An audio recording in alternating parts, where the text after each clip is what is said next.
Hello friends, welcome to Sai Kiruba's kitchen. இன்றைக்கி நம்ம எல்லாரோட ஃபேவரட்டான, அதுவும் ஆல் டைம் ஃபேவரட் ரெசிபி தான் பார்க்க போகிறோம். மட்டன் பிரியாணி. இந்த பிரியாணியை இன்றைக்கி நம்ம குக்கரில் தான் பண்ண போகிறோம். ஒரு அரிசி கூட குழையாமல் உடையாமல் மிதமான மசாலா சேர்த்து ரொம்பவே டேஸ்ட்டாக இந்த மட்டன் பிரியாணி எப்படி பண்ணுறதுன்னு பார்த்துருவாங்க. மட்டன் பிரியாணி பண்ணுறதுக்கு நான் 300 கிராம் மட்டன் எடுத்து க்ளீன் பண்ணி வச்சுருக்கேன். இது ஒரு ப்ரெஷர் பேனில் சேர்த்துட்டு கூடவே ஒரு குட்டி வெங்காயம் நீளமாக கட் பண்ணி சேர்த்தாச்சு, குட்டி தக்காளி நீளமாக கட் பண்ணி சேர்த்தாச்சு, 1 ஸ்பூன் இஞ்சி பூண்டு பேஸ்ட்டு சேர்த்தாச்சு, 1 ஸ்பூன் குழம்பு மிளகாய் தூள் சேர்த்தாச்சு, 1/4 ஸ்பூன் மஞ்சள் தூள், 1/4 ஸ்பூன் உப்பு சேர்த்து 1 கிளாஸ் தண்ணி சேர்த்து ஒரு முறை நல்லா கலந்து விட்டுருவோம். நம்ம எடுக்கிற மட்டனோட தன்மையை பொறுத்து நம்ம விசில் அதிகமாகவோ இல்லாட்டி குறைச்சலாகவோ வச்சுக்கலாம். இலை ஆடாக இருந்தாக்கா சீக்கிரமாகவே வெந்து வந்துடும். கொஞ்சம் முத்தின ஆடுனாக்கா வேகிறதுக்கு டைம் எடுக்கும். பார்த்து விசில் வச்சுக்கோங்க. வெந்து வந்தாச்சு, எப்படி வெந்திருக்குன்னு பார்த்துருவோம். நல்லாவே வெந்திருக்கு. இது இன்னும் அதிகமாக வேக வச்சோன்னா நல்லா கரைஞ்சி போயிடும். அப்புறம் பிரியாணியில் இருக்கிற இடமே தெரியாது. இந்த அளவு வெந்தது போதும். இதை அப்படியே வச்சுட்டு ஒரு மசாலா வறுத்து அரைச்சி எடுத்துக்கலாம். இப்போ ஒரு பேனை சூடு பண்ணியாச்சு, 1/2 ஸ்பூன் எண்ணெய் விட்டாச்சு. இதில் 17 நீட்டு காஞ்ச மிளகாவை சேர்த்து வாசனை வர்ற வரைக்கும் மட்டும் இதை முறுமுறுப்பாக ஃப்ரை பண்ணி விட்டுருவோம். கலர் மாறக்கூடாது.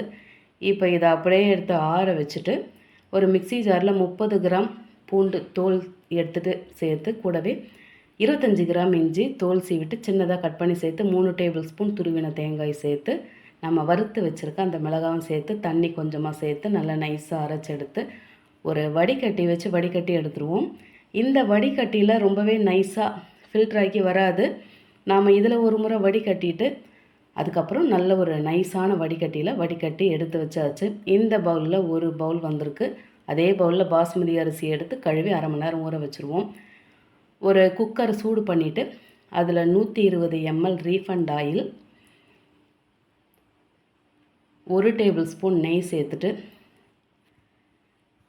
அது சூடான பிறகு 2 பட்டை, 2 பிரியாணி இலை, 3 ஏலக்காய், 3 கிராம்பு, 2 மராட்டி மொக்கு, ஒரு அன்னாசி பூ சேர்த்து நல்லா பொரிய விட்டுருவோம்.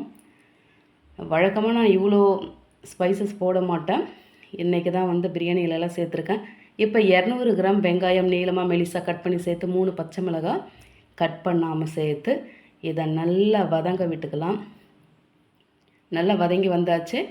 இப்போ 1 ஸ்பூன் இஞ்சி பூண்டு பேஸ்ட்டு சேர்த்து அதையும் வதக்கி விட்டுருவோம். நம்ம மசாலா அரைக்கும் போதே சேர்த்துருக்கோம், இருந்தாலும் வதக்கும் போது சேர்த்தாக்கா டேஸ்ட் ரொம்ப நல்லாயிருக்கும். இப்போ ஒரு கைப்பிடி புதினா, ஒரு கைப்பிடி கொத்தமல்லி நல்ல பொடியாக கட் பண்ணி சேர்த்து அதையும் கலந்து விட்டுக்கலாம்.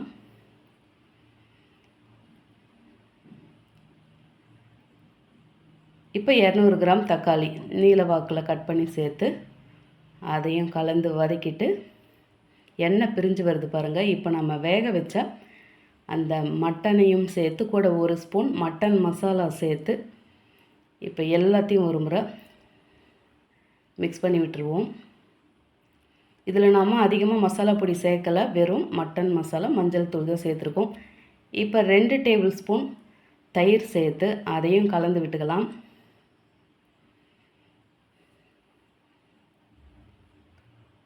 நல்லா கலந்து விட்டாச்சு. இப்போ நம்ம அரைச்சி பால் பிழிஞ்சு எடுத்து வச்சுருக்க அந்த மசாலா தேங்காய் பாலும் அந்த மட்டன் வேக வச்சு தண்ணி கூட இன்னும் கொஞ்சம் தண்ணி சேர்த்து 2 பவுல் நம்ம தண்ணி சேர்த்துருக்கோம். தேவையான அளவு உப்பு சேர்த்தாச்சு. நல்ல ஒரு முறை கலந்து விட்டு நல்ல கொதி வருது. இப்போ அரை மூடி எலுமிச்சம்பழம் மட்டும் பிழிஞ்சு விட்டுக்கலாம். தக்காளி நல்ல புளிப்பாக இருந்ததுன்னா எலுமிச்சம்பழம் அளவு குறைச்சிக்கோங்க. பிழிஞ்சு விட்டாச்சு.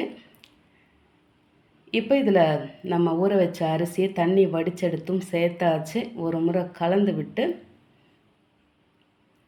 இங்கே அந்த உப்பெல்லாம் செக் பண்ணிக்கோங்க.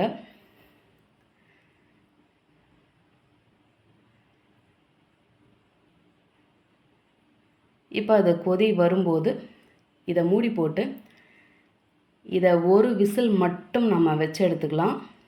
ஒரு விசில் வந்தாச்சு. நல்லா ஃபுல்லாக அந்த ஸ்டீமெல்லாம் போன பிறகு இப்போ ஓப்பன் பண்ணி பார்ப்போம். அந்த ப்ரெஷரெல்லாம் போன பிறகு இதோ பாருங்கள், நல்ல சூப்பராக ஆவி பறக்க நம்மளோட மட்டன் பிரியாணி ரொம்ப அழகாக ரெடி ஆகிடுச்சு. மேலே கொஞ்சமாக புதினா கொத்தமல்லி தூவி விட்டாச்சு. இதை அப்படியே ஒரு குட்டி குழந்தைய போல் அப்படியே உடையாமல் திருப்பி விடலாம். ரொம்ப சாஃப்டாக இருக்கும். ரொம்ப இப்போ சூடாக இருக்கும்போது திருப்பி விட்டோன்னா அப்படியே குழஞ்சிரும்.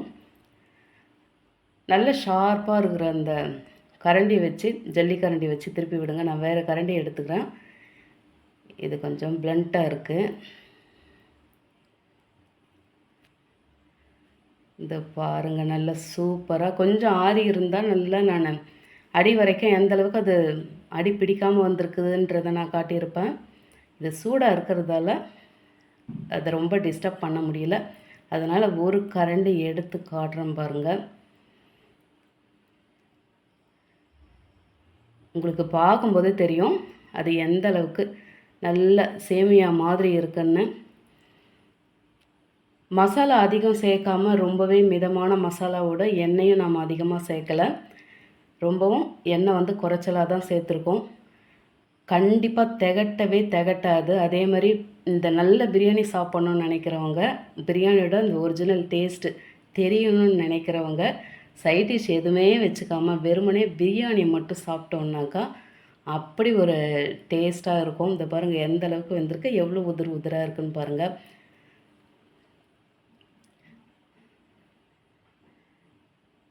இதை பாருங்கள், இன்னும் ஆறி போச்சுனாக்கா இன்னும் நல்ல உதிராக கிடைக்கும். நல்லா பூவாகவும் இருக்கும்.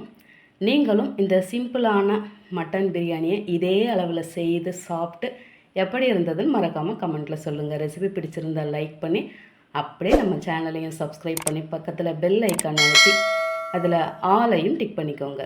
தேங்க்ஸ் ஃபார் வாட்சிங்.